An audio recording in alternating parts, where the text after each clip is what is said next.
आदाब, मैं हूं खुर्शीद रब्बानी। इस्तकबाल करता हूं आप सबका जी सलाम के इस खास प्रोग्राम आपके मसाइल में। बात होगी दीनी मदरसों के निज़ाम की। दीनी मदरसों में किस तरीके से निज़ाम चलता है तालीम का, क्या वहां पर तालीम दी जाती है और कई बार इस पर सियासत क्यों होती है। हम देख रहे हैं कि उत्तर प्रदेश हुकूमत अलग अलग वक्त पर अलग अलग मौक़ों पर दीनी मदरसों के निज़ाम को लेकर के कुछ सवाल उठा रही है। उनके लिए हर रोज़ कुछ गाइडलाइंस जो है वो जारी की जाती हैं। दीनी मदरसों को लेकर यूपी हुकूमत क्यों इतना ज़्यादा एक्टिव हो रही है, क्या बात है, क्या वजह है, सियासत इस पर क्यों हो रही है और निज़ाम क्या होता है दीनी मदरसों का, इसको हम समझने की कोशिश करेंगे, बताने की कोशिश करेंगे।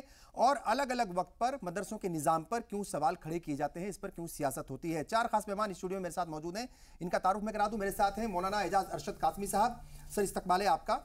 इनके अलावा हमारे साथ हैं विजय शंकर तिवारी साहब, स्पोक्स पर्सन विश्व हिंदू परिषद, आपका भी इस्तकबाल करते हैं। और साथ ही मौजूद हैं इलियास मलिक साहब, पॉलिटिकल एनालिस्ट हैं, आपका भी इस्तकबाल है। और इनके अलावा हमारे साथ हैं डॉक्टर तस्लीम रहमानी साहब, president Muslim political council of India, आप सबका इस्तकबाल करते हैं। और मुफ्ती एजाज अरशद कासमी साहब, चूंकि आपका ताल्लुक जो है वो दीनी मदरसों से रहा है और वहाँ पर आपने तालीम हासिल की है, तो वक्त वक्त पर हम देखते हैं कि दीनी मदरसों के निज़ाम पर उनके जो निसाब है उनका, यानी जो वहाँ पर तालीम दी जाती है, वहाँ पर जो शिक्षा दी जाती है, उसके ऊपर भी सवाल खड़े होते हैं, सियासत होती है। दरअसल ये मदरसों का निज़ाम है क्या, सबसे पहले इसको समझाने की कोशिश कीजिए। देखिए, मदरसा का निज़ाम को समझने के लिए थोड़ा बैकग्राउंड में जाना होगा और फिर वही 1857 की जंग मुझे याद करनी होगी। उसके बाद उसी नतीजे में दारुल देवबंद का जब क़याम अमल में आया था, तो दारुल देवबंद के जो बुनियादी पॉलिसी है, उस पॉलिसी को अगर सामने रखा जाए तो ये तमाम एतराज़ात खुद ब खुद ख़त्म हो जाते हैं। दारुल देवबंद की बुनियादी पॉलिसियों में एक पॉलिसी ये है कि हमें जो है गवर्नमेंट से किसी तरह की कोई मदद नहीं लेनी है। यहाँ तक कि उसकी वाज़ेह पॉलिसी है कि कोई एक सरमायादार अगर चाहे इदारा को चलाना तो उस पर भी हम जो है भरोसा नहीं करेंगे, बल्कि इसकी जो ज़राए आमदनी होगी वो सिर्फ तवक्कुल अल्लाह होगी। आम अहले खैर हजरात होंगे जो किसी भी तौर पर जाने अनजाने में अगर वो मदद करेंगे तो उनकी इमदाद से मदरसा चलेगा। जाहिर है कि जब ज़ाहिरी पूरी तरीके से वसाइल हो जाएंगे तो वहाँ पर सियासत का वो अड्डा बन जाता है। यही वजह है कि जो हमारे उलमाए किराम हमेशा से मदरसा बोर्ड के ख़िलाफ़ रहे हैं। हमेशा से उनकी ये कोशिश रही है कि मदरसों का ताल्लुक जो है हुकूमती इदारों से न हो, सरकार किसी भी तरह का, इसलिए कि सरकारी मदद अगर वहाँ पहुँचेगी तो यकीनन सरकार मुदाखलत करेगी। आज यूपी में वही हो रहा है। जो भी यूपी के जो मदरसे हैं, जो प्राइवेट मदरसे हैं, उस पर किसी तरह का कोई हर्फ नहीं आ रहा है। लेकिन जो मदरसे डायरेक्ट इलाहाबाद बोर्ड से हैं या मदरसा परिषद जो बना हुआ है वहाँ का तालीमी परिषद, उसके ज़रिए जो मदरसे रन कर रहे हैं, उस पर गवर्नमेंट की निगाह है। उसको हुक्म जारी हो रहा है कि आप तिरंगा लहराओ और वीडियोग्राफी कराओ, उसको न जाने कैसे कैसे उस पर पाबंदियां लगाई जाए। कोई बुराई नहीं है, एतराज़ नहीं है, लेकिन वो तो कोई, लेकिन उस पर ऑर्डर जारी करना, कल हो गए कहते कि आप तिरंगा टोपी पहनो, तो ये क्या मतलब होता है? अरे भाई, वो आप एक तरह से एग्जाम ले रहे हैं, उसका मदरसों का आप इम्तिहान ले रहे हैं कि आप हुब्बुल वतनी का इम्तिहान दें, ये क्या मतलब होता है भाई? हर मदरसा जो है हुब्बुल वतनी के जज्बे से सरेशार है, हर मदरसे में इसी की तालीम दी जाती है। तो आप कौन होते हैं इम्तिहान लेने वाले कि आप जो है तिरंगा लहराओ और उसकी ठीक है, तिरंगा लहराओ यहाँ तक तो सही है, उसकी वीडियोग्राफी भी कराओ, यकीनन उस पर एतराज़ होगा और हर किसी को एतराज़ होगा। जब मदरसे में ऑलरेडी ये काम होता ही है तो आप इसके लिए ज़ोर ज़बरदस्ती क्यों हो रहे हैं? अब फिर ये कि उसके निसाब में मुदाखलत, कभी उसकी इमदाद को लेकर के मुदाखलत, कभी इमदाद बंद कर देंगे।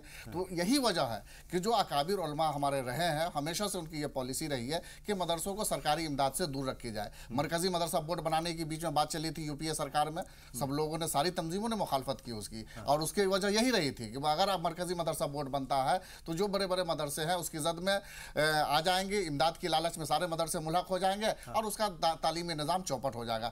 मिसाल के तौर पर मैं मिसाल देता हूं, जो उनका असल मकसद है, उसकी रूहानियत खत्म हो जाएगी। मैं एक मिसाल से उसको वाज़ेह करना चाहूंगा। बिहार के अंदर बड़े बड़े मदरसे थे जहां कभी दौरे हदीस तक तालीम होती थी, लेकिन जब बिहार मदरसा बोर्ड बना और तकरीबन इस वक्त 1200 मदरसे मुस्तकिल तौर पर मदरसा बिहार बोर्ड से मुल्हक है और जुज़वी तौर पर 3000 से ज़्यादा मदरसे मुल्हक है वहाँ बिहार बोर्ड से।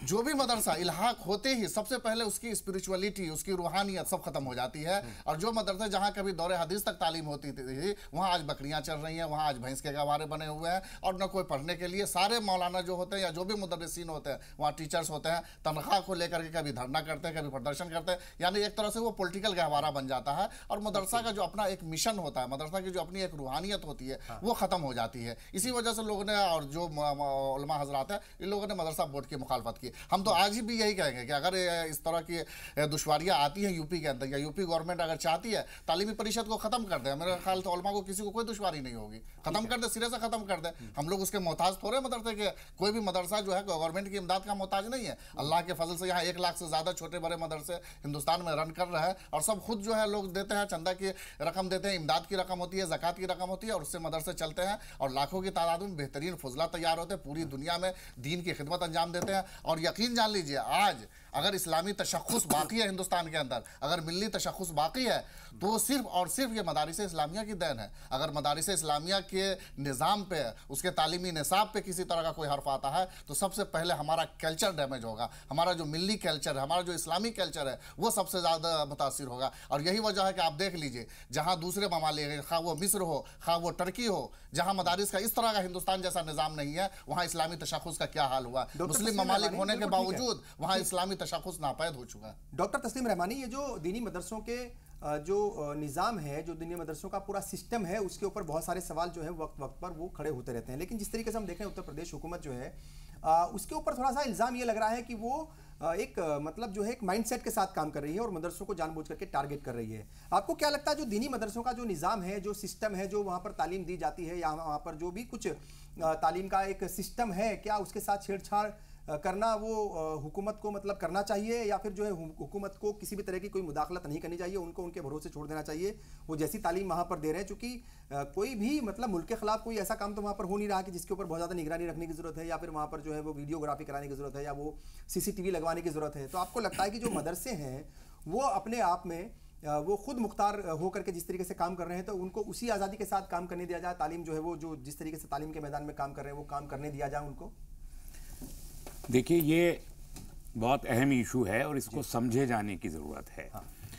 मुल्क एक पूरी एक इस्टेब्लिश गवर्नमेंट है, और जब एक सरकार, एक हुकूमत होती है, तो उस हुकूमत की जिम्मेदारी होती है कि वहाँ जो एक्टिविटीज़ जिस किस्म की भी हो रही है उसको रेगुलेट करे, उसे मॉनिटर करे, और अगर वो गलत हो रही है तो उसको ठीक करे, और ठीक है तो उसको प्रमोट करे। ये एक निज़ाम होता है किसी भी हुकूमत का। हम पैरेलल सिस्टम किसी एक हुकूमत के ज़ेरे नगी रहते हुए बिल्कुल नहीं चला सकते, चाहे किसी भी किस्म का हो। चाहे वो हमारा पर्सनल लॉ है, वो भी हमें गवर्नमेंट से रेगुलेट कराना चाहिए अपनी मर्जी के मुताबिक। हमारा एजुकेशन सिस्टम है, उसको भी गवर्नमेंट ही रेगुलेट करेगी, करके हम देंगे, ऑथोराइज उसको गवर्नमेंट करेगी। उसकी एक मिसाल इस तरीके से समझिए, आपने कहा कि हम पैसे नहीं लेते। इस पूरे मुल्क में हज़ारों स्कूल, प्राइवेट स्कूल चलते हैं जो गवर्नमेंट से एड नहीं लेते, वो प्राइवेटली अपने रिसोर्सेज, चाहे फीस से लें चाहे किसी भी जरिए। लेकिन हर स्कूल को चलाने के लिए एक central board of secondary education है, और इसी तरीके से तमाम एक मिनिस्ट्री मौजूद है, एक UGC मौजूद है। यूनिवर्सिटीज़ को चलाने के लिए वो करिकुलम भी तय करती है, वो एडमिशन का प्रोसेस भी तय करती है, वो एग्जामिनेशन का प्रोसेस भी तय करती है, वो डिग्री भी देती है, और उस डिग्री की एक मान्यता होती है तमाम मुल्क में भी और मुल्क के बाहर भी। उसके जो फाइनेंशियल रिसोर्सेज उसमें वो खुद मुख्तार होती है। आर्टिकल 29 और 30 के तहत अक़लियती इदारे चलाने का हक हम सबको मौजूद है। लेकिन इसके बावजूद भी वो तमाम अक़लियती इदारे जो चलते हैं, schools and colleges and universities, उसमें वही रेगुलेशन, वही गाइडलाइन, वही प्रिंसिपल उसमें यूज़ होते हैं। मैं खुद एक स्कूल का 10-12 साल तक एक माइनॉरिटी स्कूल का मैनेजर रहा हूँ। हमारी मैनेजिंग कमेटी को ये इख्तियार है कि हम जिसको चाहे निकालें, जिसको चाहे रखें, जो सिलेबस चाहे पढ़ाएं, लेकिन उसको अप्रूव कराना पड़ेगा। कोई मीटिंग हम नहीं कर सकते जब तक कि उसमें सरकार का नुमाइंदा मौजूद ना हो। उसकी हैसियत ऑब्जर्वर से ज्यादा नहीं है, लेकिन हमको रजिस्ट्रेशन कराना पड़ेगा सेंट्रल बोर्ड से या इंडियन बोर्ड से या UGC से अप्रूवल लेना पड़ेगा। तो ये एक रेगुलेशन है।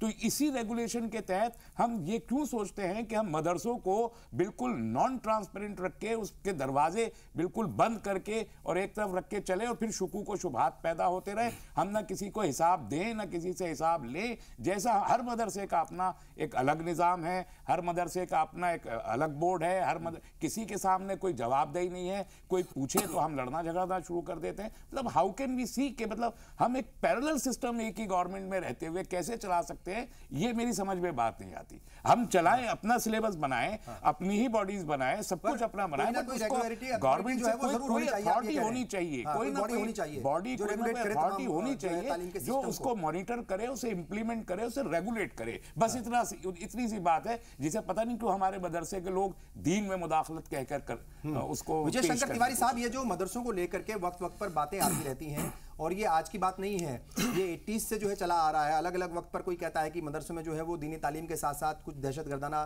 तालीम यानी दहशतगर्दी की तालीम भी दी जाती है। कुछ ऐसे लोग हैं जो ऐसे लीडर्स हैं जो इस तरह के बयान देते हैं। आपको लगता है कि चाहे वो संस्कृत विद्यालय हो, चाहे वो दीनी मदरसे हो, वहाँ पर दीन की या फिर अपने जो है वो जो भी धार्मिक जो तालीमात हैं जो है वो दी जाती है, उसके साथ हुकूमतों को कुछ अगर बेहतरी करनी है वो तो करे, लेकिन बहुत ज़्यादा उसके साथ छेड़खानी ना करे, क्योंकि वो किसी के जज्बात से भी जुड़ा हुआ मसला है और कहीं ना कहीं वो उनके जज्बात को ठेस पहुंचती है। और जब उनको दहशतगर्द कहा जाता है या उनके ऊपर सवाल उठाए जाते हैं या ऑर्डर जारी होते हैं कि भाई जो है आपको अब जद में रहना पड़ेगा CCTV के, तो वो कहीं ना कहीं उनको लगता है कि यार अपने ऊपर शक शुबात जो है वो हुकूमत कर रही है, तो वो ठीक नहीं है। वैसा देखो, आपने देखो कि कुछ समय से उत्तर प्रदेश में इस प्रकार की बातें आ रही हैं जी, और मुझे लगता है उत्तर प्रदेश की सरकार ने जितने भी काम किए हैं सारे संवैधानिक दायरे में रहते हुए, मुझे उसमें कोई आलोचना करने का कोई कारण नहीं रहा, लेकिन तो भी कुछ वर्षों में, 2-3 वर्षों में एक भारत में एक परंपरा बन गई कि भारतीय जनता पार्टी की सरकार कुछ भी करेगी उसको विवाद में लाना है।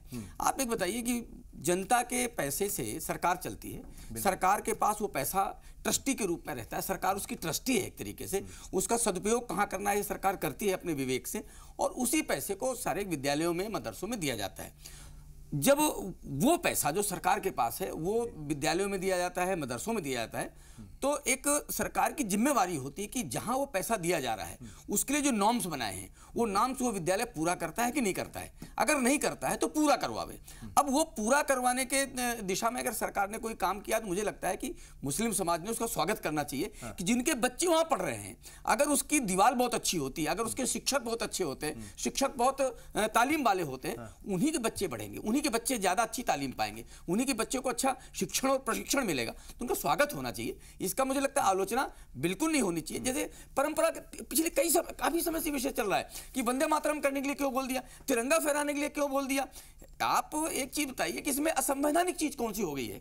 असंवैधानिक जैसी कोई चीज नहीं है, इसलिए इसको विवाद से दूर रख करके केवल शैक्षणिक दायरे में रख करके अगर हम सोचेंगे तो मदरसों को भी भला होगा और उस समाज का, उन बच्चों का जो मुस्लिम समाज के बच्चे उसमें पढ़ते हैं उनका भी भला होगा और दिशा ठीक होगी। इलियास मलिक साहब, ये जो मदरसों का निज़ाम है, कैसे आप समझाएंगे कि ये जो तालीम का जो मैदान है, उस मैदान में, तालीम के मैदान में ये मदरसे किस तरीके से अपना रोल अदा कर रहे हैं? ख़ास तौर से गरीब मुस्लिम बच्चे जो हैं, जो सच्चर कमेटी की रिपोर्ट थी, तकरीबन 4% जो है वो मदरसों में जाते हैं, बाकी 96% जो है वो स्कूल में या फिर जो है कॉन्वेंट स्कूल में या फिर कहीं और तालीम हासिल करते हैं।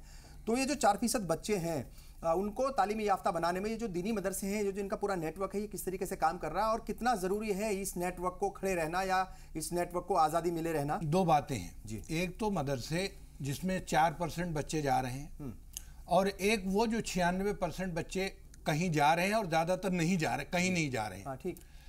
अब इसको आप इस तरह देखिए कि कॉन्स्टिट्यूशनली ये राइट माइनॉरिटीज़ के पास है जी, आर्टिकल 29 के तहत, कि वो अपने इदारे कायम कर सकते हैं। उन इदारों में मदरसा भी आता है। तो मदरसे अगर कायम हो रहे हैं और वो लोग कायम कर रहे हैं तो वो उनको कॉन्स्टिट्यूशन ने ये राइट दिया है। अब मदरसों के कायम करने का जो असल मकसद रहा है शुरू से, वो ये रहा है कि दीन का फरोग। और उसमें वजह ये है कि मुसलमानों को, मैं बार बार ये कहता रहा हूं कि भाई जो लोग भी हिंदुस्तान में रह रहे हैं उसमें मुस्लिम एक ऐसी कम्युनिटी है जिसको मस्जिद के लिए इमाम भी चाहिए, उसको हाफिज भी चाहिए, उसको कुरान पढ़ाने वाला भी चाहिए, आलिम भी चाहिए और बहुत कुछ, मुफ्ती और फकीह सब चाहिए।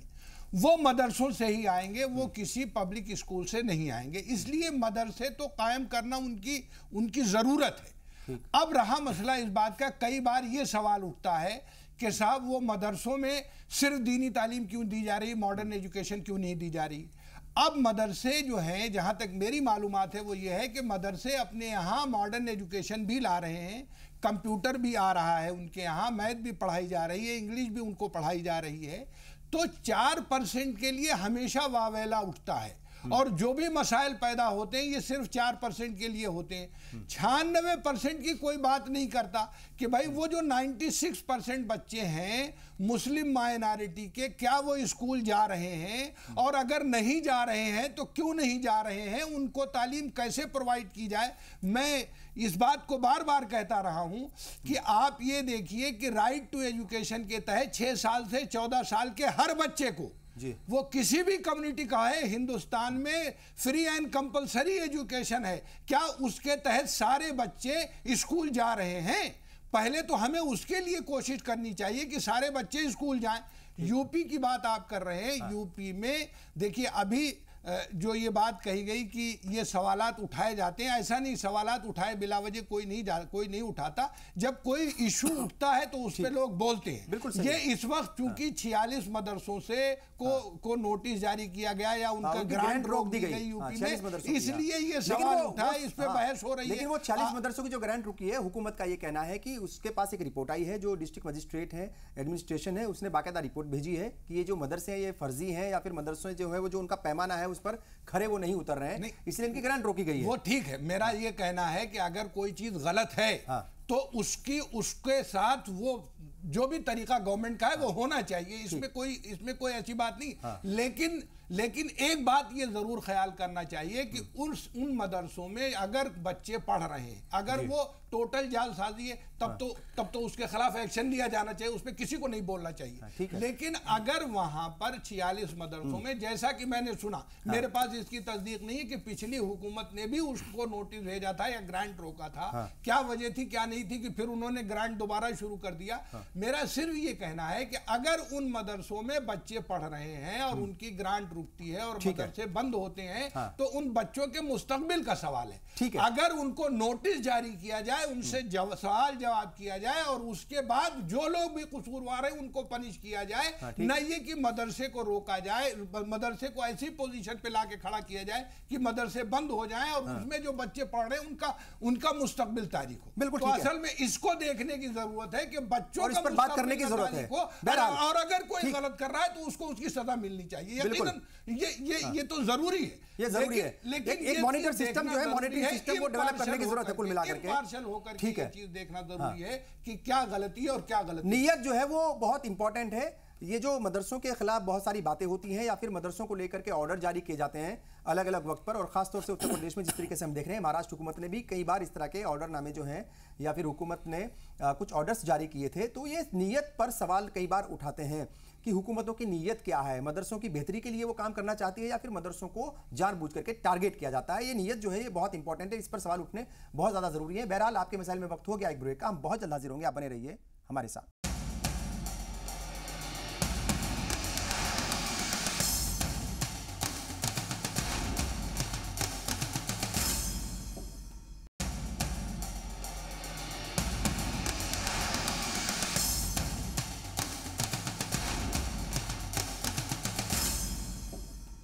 ब्रेक के बाद एक बार फिर आप सभी का इस्तकबाल। आप देख रहे हैं आपके मसाइल। बात हो रही है दीनी मदरसों के निज़ाम की। दीनी मदरसों के ऊपर कई बार सवाल उठते हैं, वहाँ पर दी जाने वाली तालीम के ऊपर सवाल उठते हैं, निसाब पर सवाल उठते हैं, और जो पूरा निज़ाम है, पूरा सिस्टम है, उसके ऊपर भी कई बार सवाल उठते हैं, और अलग अलग वक्त पर इसके ऊपर सियासत भी होती है। प्राइम मिनिस्टर नरेंद्र मोदी कई बार बोल चुके हैं कि वो मुस्लिम बच्चों के एक हाथ में कंप्यूटर देखना चाहते हैं, एक हाथ में कुरान देखना चाहते हैं, तो इसके ऊपर लगातार बातें भी होती हैं। अगर कोई हुकूमत अच्छा काम करना चाहती है तो कई बार उसके ऊपर शक व शुबात भी पैदा होते हैं। तो ऐसा क्यों होता है, क्यों ये सवाल उठते हैं? लेकिन सवाल ये भी है कि जो हुकूमतें हैं, जिस तरीके से वो फरमान जारी करती हैं, उन हुकूमतों की नीयत वाकई ही उन मदरसों के बेहतरी के लिए काम करने की होती है, तो ये भी बड़ा सवाल है, और लोग जो है वो सवाल जरूर उठाते हैं, जो नीयत है उसके ऊपर सवाल उठाते हैं। आपको क्या लगता है डॉक्टर तस्लीम रहमानी साहब, महाराष्ट्र हुकूमत ने भी जो है वो कई बार मदरसों को लेकर के कई सारे जो है वो सवालात खड़े किए हैं, कई बार ऑर्डर जारी किए हैं। महाराष्ट्र में जो मदरसे हैं उनको स्कूलों का दर्जा अब नहीं मिलेगा, सभी मदरसे स्कूल की कैटेगरी से बाहर हो गए हैं। मदरसों के जो बच्चे हैं उनको अब स्टूडेंट यानी छात्र का दर्जा वो नहीं मिलेगा। तो सवाल ये है कि हुकूमत वो उसकी नीयत क्या है, क्या उसकी नीयत के ऊपर वो सवाल उठाना लाजमी है या सवाल उठाना जो है वो ठीक है? क्योंकि हो सकता है कि वो बेहतरी के लिए, मदरसों की बेहतरी के लिए, वहाँ पर जो सिस्टम है तालीम का उसकी बेहतरी के लिए वो काम करना चाहती हो। देखिए, नियत का जहाँ तक ताल्लुक है, नियत दोनों तरफ से मुझे बराबर नहीं लगती जी। जो लोग मदरसे चला रहे हैं उनकी जानिब से भी, और जो मदरसों पे सवाल कर रहे हैं उनकी तरफ। एक बात ये वाज़ेह रहे, मैं मदारिस का मुखालिफ नहीं हूँ, मदरसे की मुखालफत नहीं कर रहा, और ना मैं इस बात का हामी हूँ कि मदरसे में कोई सिलेबस में ऐसी तब्दील की। जाहिर है मदरसे का मतलब है मौलवी पैदा करना, उलमा पैदा करना, डॉक्टर, इंजीनियर और कंप्यूटर प्रोफेशनल पैदा करना मेडिकल कॉलेज, इंजीनियरिंग कॉलेज और मैनेजमेंट के इंस्टीट्यूट्स का काम है। तो मदरसे मौलवी ही पैदा करेंगे, तो जो सिलेबस होना चाहिए वही, जो लोग ये कहते हैं मॉडर्नाइज करें वो ये तो समझते नहीं है। कमाल इस सवाल में फिर वही है कि आप, क्योंकि महाराज हुकूमत ने भी यही कहा था कि भाई मदरसों से डॉक्टर इंजीनियर नहीं बनाए जा सकते, जाहिर है, और वो एक्सपेक्ट नहीं करना चाहिए।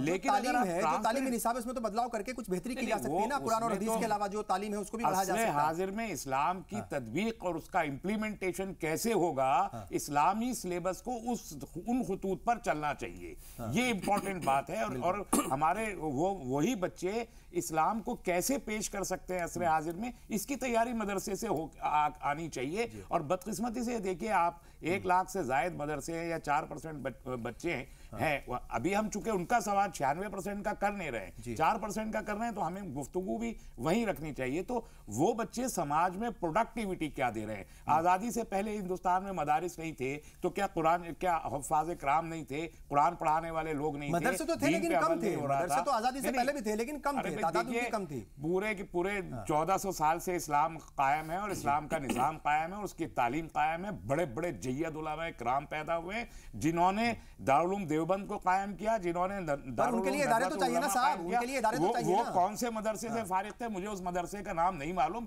इमाम अबू हनीफा, बुखारी रहमतुल्लाह अलैह वगैरह कौन से मदारिस से फारिग थे मुझे नहीं मालूम, लेकिन उस पाए के नाम, इवन हमारे अबुल सलमान नदवी साहब और ये जितने भी तमाम उलमा हैं, ये सब कौन से मदरसे से फारिग हुए? सैयद सलमान नदवी, राबे हसनी साहब और अली मियां नदवी साहब कौन से मदरसों के फारिग थे? मुझे उनके नाम मालूम नहीं है। लेकिन मैं ये अर्ज कर रहा हूं, उससे पहले भी इस्लामी निज़ाम का, तालीम का निज़ाम कायम था और ज्यादा बेहतर अंदाज से वो चल रहा था। अब मदारिस, इतनी बड़ी तादाद में मदारिस होने के बावजूद इस मुसलमानों के मामलात का क्या आलम है, दीन पर अबल आवरी का क्या आलम है, ये बताने की जरूरत नहीं, सब जानते हैं। क्रक्स ये है कि अगर हम सरकार की तरफ मशकूक हैं कि सरकार इसमें दरअंदाजी करके और हमारे निज़ाम को ख़राब कर देगी, और सरकार हमसे मशकूक है। ये जो दहशतगर्दी का इल्ज़ाम लगाया जाता है 100% झूठा है। मैं खुद उसका विटनेस, वो 150 मदारिस का मैंने उस ज़माने में सफ़र किया था। ये सिर्फ इसलिए है कि दरवाजे आपने बंद कर दिए हैं, शफाफियत ख़त्म कर दी है, इसलिए इल्ज़ाम लगाने वालों को झूठे इल्ज़ाम लगाने का मौका भी मिलता है और उसकी सफाई करने का हमारे पास कोई तरीका मौजूद नहीं होता। मैं फिर कहता हूं कि जरूरत क्या है कि हम बिल्कुल अलग से एक पैरेलल निजाम चलाएं, अपना ही निजाम।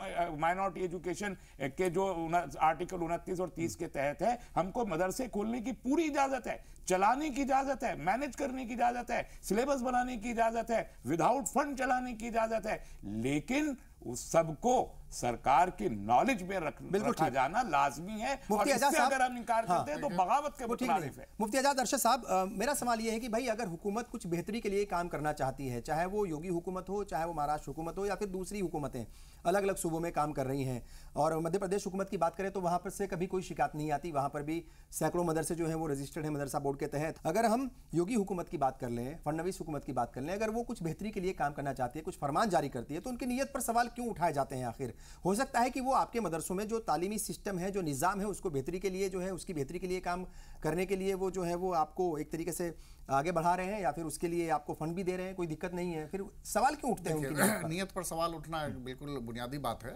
कि जब भी कभी इस तरह का फरमान जारी होता है तो एकदम टारगेट करके, किसी एक कम्युनिटी को टारगेट करके अगर फरमान जारी हो तो उससे लोगों को के अंदर शकों को शुबहात यकीनन जन्म लेंगे। अगर जनरल इस तरीके का हो कि भाई स्कूलों के साथ, मदरसों के साथ जो भी है वो हुकूमत के उसूल ज़वाबित को पूरा नहीं करते हैं और उसके खिलाफ अगर कार्रवाई होती है तो किसी को एतराज़ नहीं होना चाहिए। मैं असल इस बात पर आना चाहूँगा जो तस्लीम रहमानी साहब बार बार कह रहे हैं मुतवाज़ी निज़ाम की या मदरसे के निज़ाम की।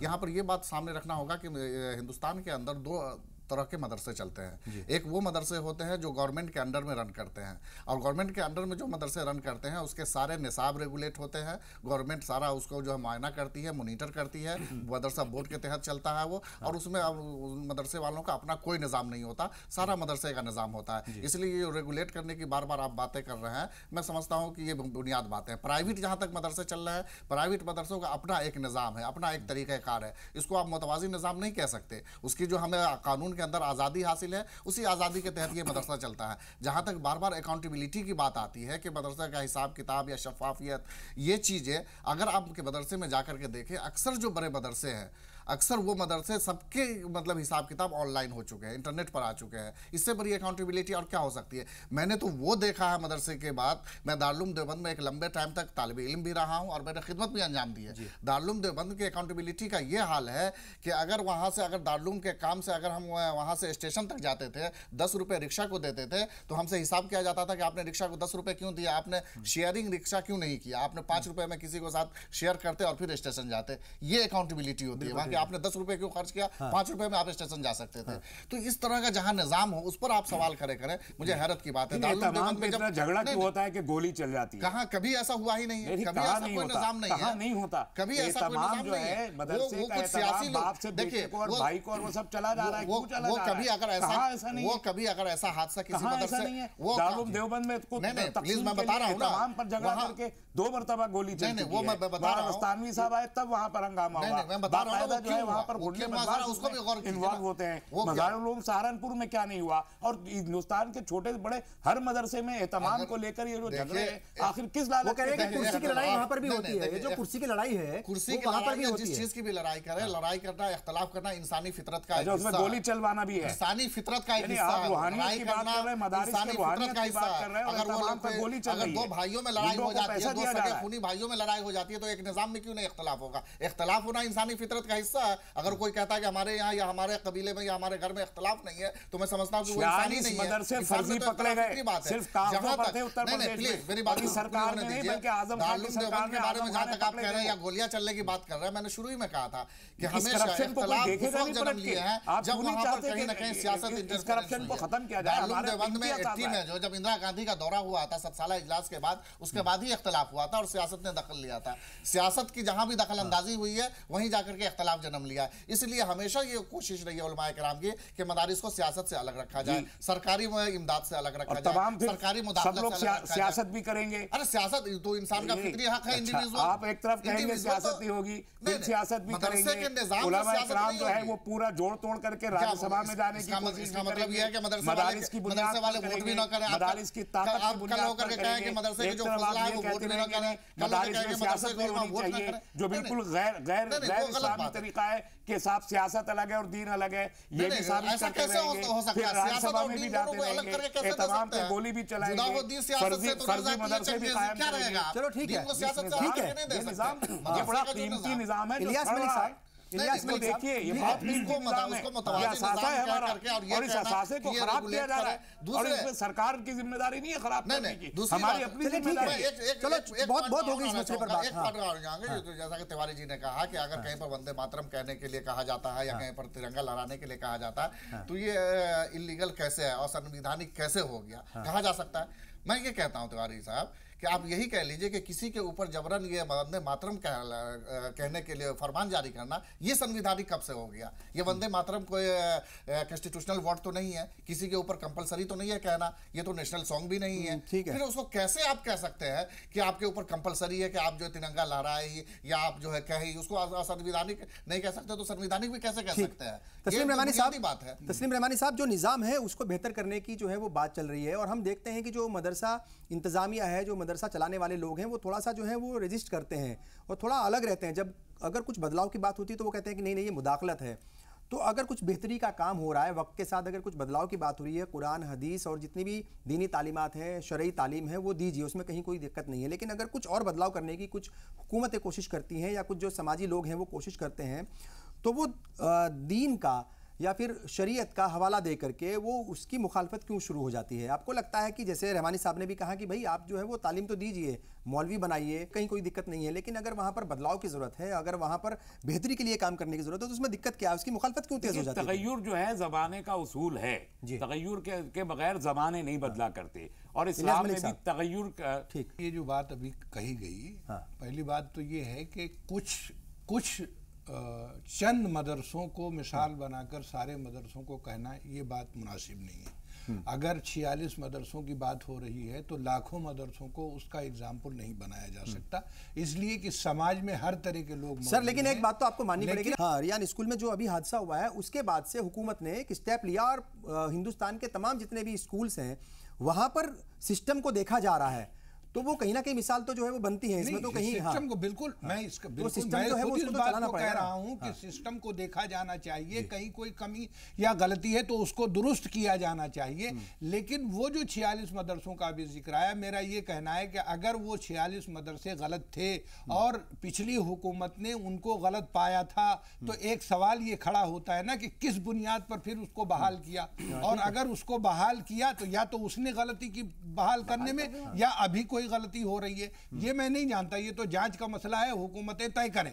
मेरा तो कहना ये है कि जो मदरसे जरूरत हैं, चूंकि मुस्लिम माइनॉरिटी की एक जरूरत है मदरसे, इसलिए मदरसे कायम होने चाहिए और हुए हैं, लेकिन अगर उनमें कोई गलती पाई जाती है तो वो दुरुस्त किया जाना चाहिए। और मैं ये समझता हूं, मैं अपने आप से भी ये बात कह रहा हूं, अपनी मुस्लिम कम्युनिटी से भी ये बात कह रहा हूं, मदरसे चलाने वालों से भी मैं ये बात कहना चाहता हूं कि अगर कोई ऐसी चीज आती है जो मशवरे के तौर पर हो तो उसको तनकीद ना समझिए, तनकीद समझकर उसको बुरा ना मानिए, बल्कि मशवरे के तौर पर उसको एक्सेप्ट करके अगर मदरसे में कोई कमी है तो उसको दूर करने की कोशिश कीजिए। मदरसा जो है वो एक ऐसा इदारा है जहां से कि दीनी तालीम दी जाती है, और जब दीन की बात होती है तो उसमें रूहानियत भी शामिल होती है, उसका एक वकार है। लेकिन अब जो सवाल ये है कि भाई कई बार इस तरह के सवालात उठते रहे हैं, जितने बार भी सवालात उठते रहे, मदरसों के बारे में रिपोर्ट्स भी आ चुकी, सारी चीजें हो चुकी कि भाई मदरसे में दीनी तालीम ही दी जा रही है।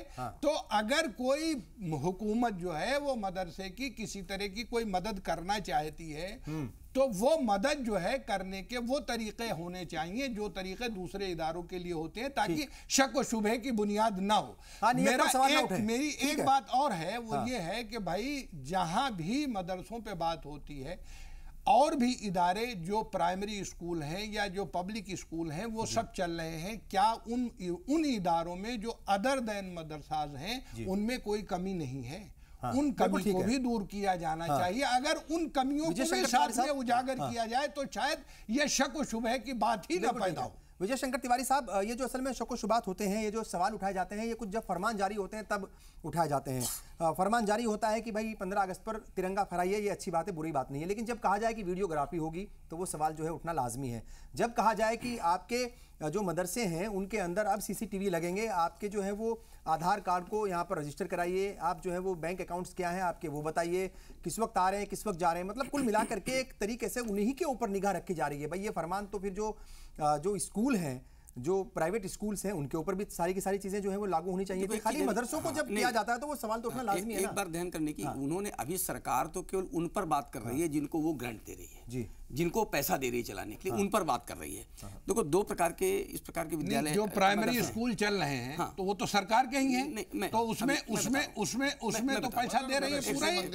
तो क्या इसके साथ उनकी भी कोई लिस्ट आई, उनके साथ भी कोई? क्योंकि मदरसों का जिक्र तो हुआ, जो संस्कृत विद्यालय है, शिशु मंदिर है, उनका जिक्र कहीं नहीं हुआ। ऐसा कपड़े में ऐसा क्यों? वैदिक पाठशाला है, कपड़े में जहाँ बहुत बड़ा छेद होता है पहले उसको भरा जाता है, बाद में छोटे छोटे छेद भरे जाते हैं। हो सकता है मैं ये नहीं कहता हूँ कि कहीं छोटे छोटे छेद नहीं होंगे, छोटे छोटे छेद, लेकिन जहाँ बड़ा छेद होता है पहले उसको भरा जाता है, पहले उसको भरा जाता है, पहले छेद को रहमान साहब भी कुछ कहते हैं, सुनो पहले उस बड़े छेद को भरा जाता है। दूसरी बात यह है कि बहुत सारे ऐसे मदरसे भी हैं जिनका आया है टारगेट में कि बाहर से पैसा आता है, कुवैत से पैसा आता है, उसमें नाम भी हमारे पास नाम जवाब वो है ना, पैसा तो वो उनकी अच्छा एक मिनट आपने जो प्रश्न किया था, लेकिन वो तालीम के लिए आपने नहीं मैं बताऊं, वही बता एक मिनट रेमानी साहब एक मिनट वो पैसा आता है और उसमें ये ध्यान में आया कि उसके पास एक भी बच्चा नहीं पढ़ता। 5-5 करोड़ रुपए सऊदी से आए हैं, विद्यालय का नाम है, एक भी बच्चा नहीं पढ़ता है। पैसा विदेश से आया है, एक भी घर नहीं है, पैसा विदेश से, चाय की दुकान चल रही है। ऐसे जब परिस्थिति आती है तो सरकार को क्या करना चाहिए?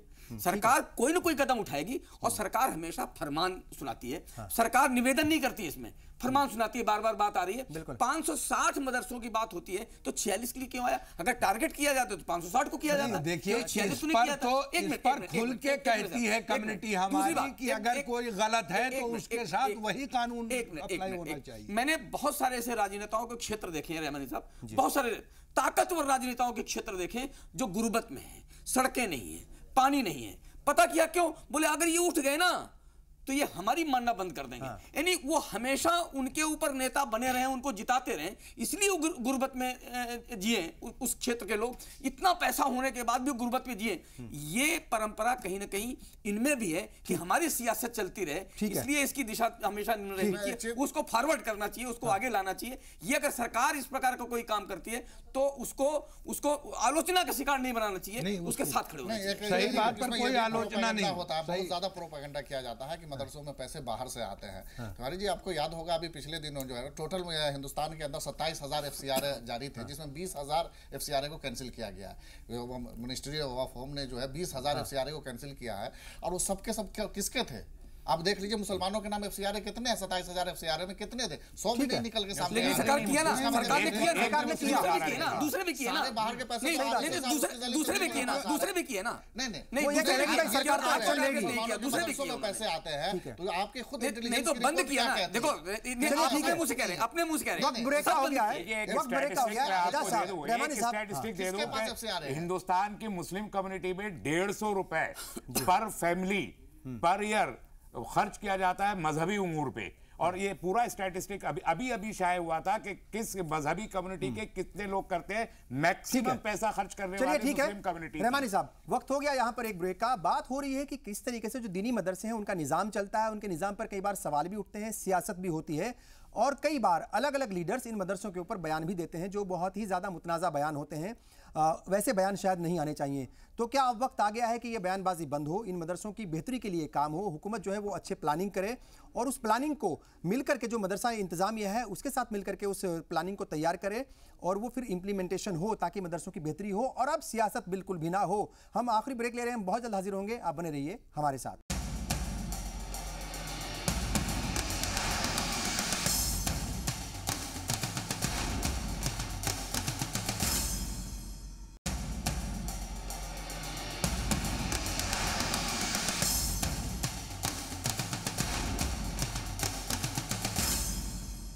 ब्रेक के बाद एक बार फिर आप सभी का इस्तकबाल। आप देख रहे हैं आपके मसाइल और बात हो रही है दीनी मदरसों के निज़ाम की। बहुत सी बार दीनी मदरसों के निज़ाम पर सवाल उठते हैं और सियासत भी होती है। अलग अलग वक्त पर कुछ अलग अलग नेता जो हैं, लीडर्स जो हैं, वो इन मदरसों के ऊपर मुतनाज़ा बयान देते हैं। कुछ बयानों का मैं जिक्र करना चाहूँगा। साक्षी महाराज हैं, उन्होंने कहा था मदरसों से आतंकी निकलते हैं और उनका ये बयान था दिग्विजय सिंह का कि जो मदरसे हैं और जो RSS के स्कूल हैं उनकी तुलना करते हुए उन्होंने दोनों को तुलना किया और कहा कि ये दोनों ही नफरत फैलाते हैं।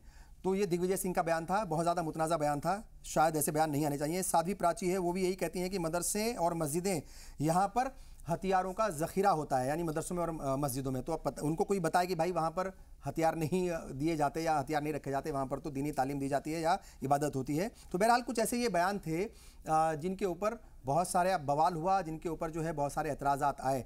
और विजय शंकर तिवारी साहब, आपको क्या लगता है कि ये जो सियासत होती है ये सियासत नहीं होनी चाहिए? और जो इस तरह के बयान हैं, भाई दिग्विजय सिंह कह रहे हैं कि जो RSS के और स्कूल हैं और जो मदरसे हैं वहाँ पर नफरत की तालीम दी जाती है। कोई कह रहा है कि जो मदरसों में और मस्जिदों में जो है वो ज़ख़ीरा होता है, मतलब यानी जो है वो बंदूकें होती हैं और ये सब होता है। तो आपको लगता है कि ये सियासत नहीं होनी चाहिए, ऐसी बयानबाजी नहीं होनी चाहिए, जो काम कर रहा है उसको करने दिया जाए? खुर्शीद भाई 57 से सरस्वती विद्या मंदिर चलते आ रहे हैं जी, और कांग्रेस की सरकारें रही हैं। अगर नफरत फैलाने वाले विद्यालय होते तो कांग्रेस की सरकार कब का इन विद्यालयों के ऊपर ताला बंद कर देती। जी। हमारे विद्यालयों में जो विद्यालय चलते हैं देश में, ये लगभग 60,000 विद्यालय, इससे ऊपर चलते हैं, एग्जैक्ट आंकड़ा मेरे पास नहीं, 60,000 से ऊपर विद्यालय चलते हैं। उनमें सारे के सारे सब्जेक्ट वही होते हैं जो सीबीएसई और एनसीईआरटी के जो सब्जेक्ट होते हैं, कहीं कोई नहीं, सब उनसे चलते हैं। केवल एक अतिरिक्त विषय होता है नैतिक शिक्षा। नैतिक शिक्षा में क्या होता है? देश से कैसे प्यार करना, माँ बाप की कैसे इज्जत करना, अपनी भूमि की इज्जत कैसे करना, भारत माता को कैसे नमन कर, ये एक अतिरिक्त विषय होता है। बाकी सारे के सारे सीबीएसई का कोर्स और ये सारा सब कुछ होता है। दूसरी बात जो बात आई कि चूंकि दिग्विजय सिंह जी ने कहा है तो उन्होंने भगवा आतंकवाद भी एक नया नारा गढ़ा था और उस पर कुछ संतों को फंसाने की कोशिश की थी, तो वो तो दिग्विजय साहब हैं, वो सारा देश उनको जानता है।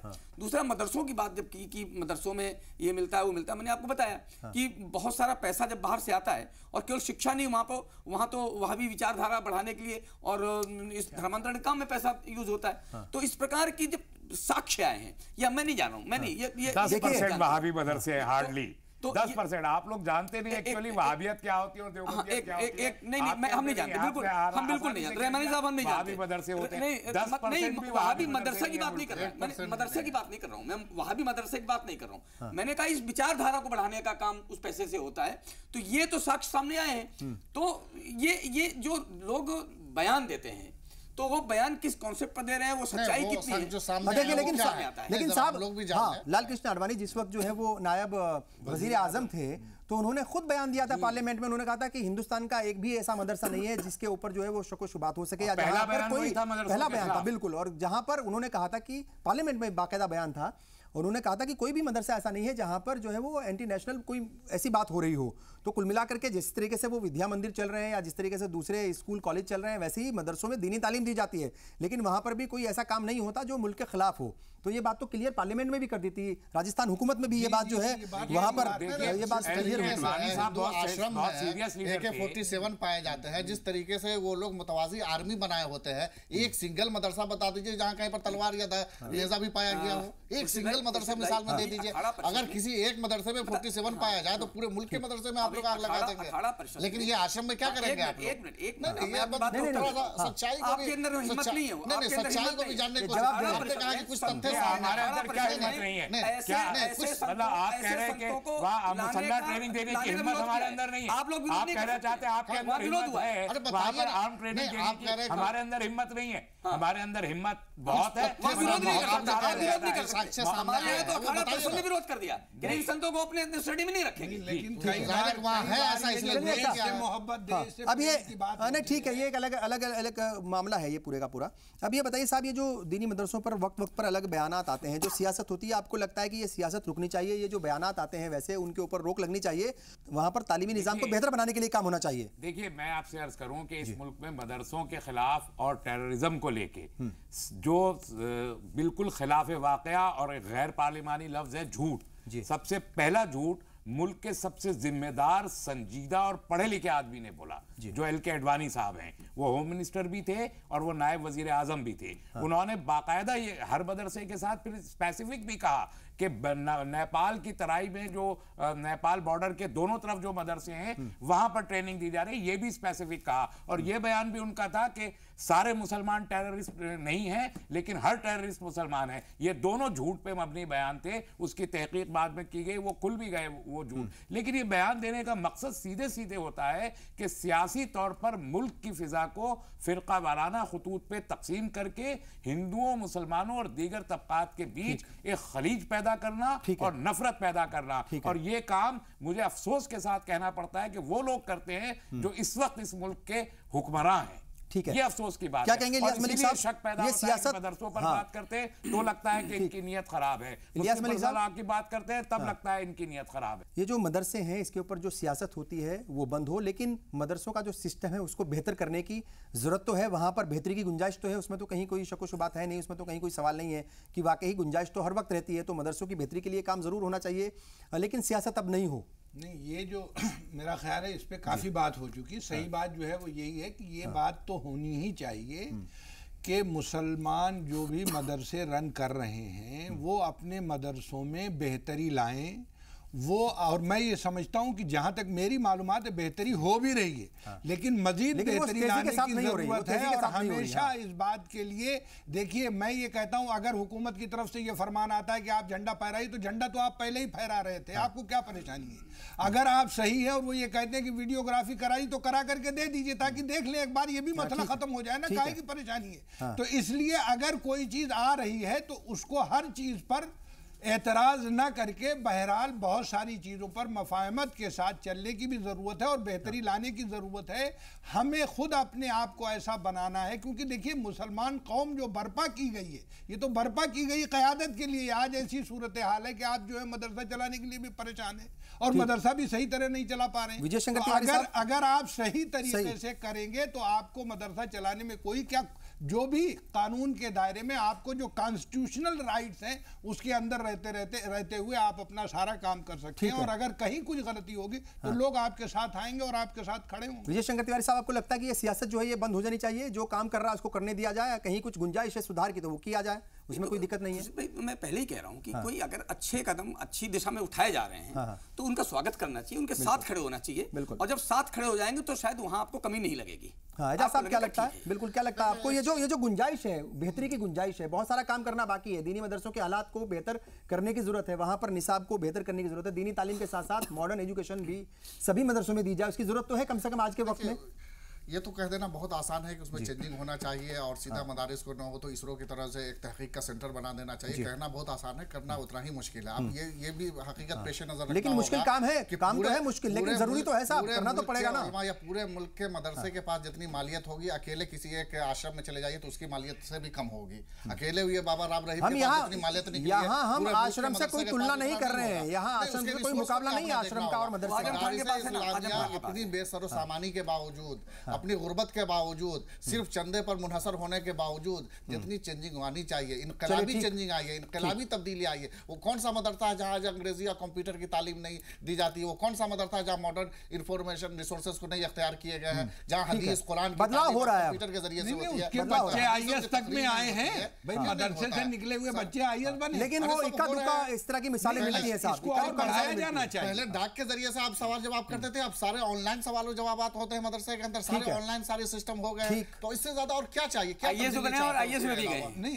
लेकिन इसमें एक बात वो कह रहे हैं आईएएस में भी गए, कोशिश ये की पता नहीं ऐसा है कि नहीं, उनके बच्चे मदरसे वाले आईएएस में कभी नहीं गए। यूनिवर्सिटी में उनका दाखिला हो। खुद आपके प्राइम मिनिस्टर कह चुके हैं कि हमारे कोई नहीं गए। चलिए अब ये बहन जो है वो तो आप लोगों की एक सियासत है कहने की, वो तो सियासी अल्फाज है। देखिए सरकारी रिकॉर्ड के मुताबिक, सरकारी रिकॉर्ड के मुताबिक खुद प्राइम मिनिस्टर इनकार कर चुके हैं। ठीक है, इनकार कर एजाज साहब, सर वक्त की कमी है, ये तो वक्त की कमी है, नहीं था आखिर में, असल में ये भी तो आए हैं। तो चलिए ठीक है, वक्त की कमी है सर, वक्त की कमी है, लेकिन ये बात सही है सरकारी रिकॉर्ड के मुताबिक कोई भी मदरसे का स्टूडेंट वो आईएएस का जो है वो आज मेंबर नहीं है या वहां पर नहीं गया है, सरकारी रिकॉर्ड है। बहरहाल ये यहाँ कहना बहुत ज़रूरी है। जाहिर तौर पर मदरसे जो है वो दीनी तालीम के मैदान में बहुत बड़ा काम कर रहे हैं और वक्त वक्त पर इसके ऊपर सियासत होती है। जाहिर तौर पर सियासत बंद होनी चाहिए, लेकिन मदरसों की बेहतरी के लिए जो भी हुकूमतें अच्छा काम कर रही है और अच्छी नीयत के साथ काम कर रही हैं, मदरसा इंतजामिया को उसका इस्तकबाल करते हुए उसको एक्सेप्ट करना चाहिए ताकि मदरसों की बेहतरी के लिए काम हो सके और वहाँ पर तालीम का जो सिस्टम है वो और ज़्यादा बेहतर हो सके। बहरहाल आपने ये प्रोग्राम देखा, आप सबका बहुत बहुत शुक्रिया। आदाब।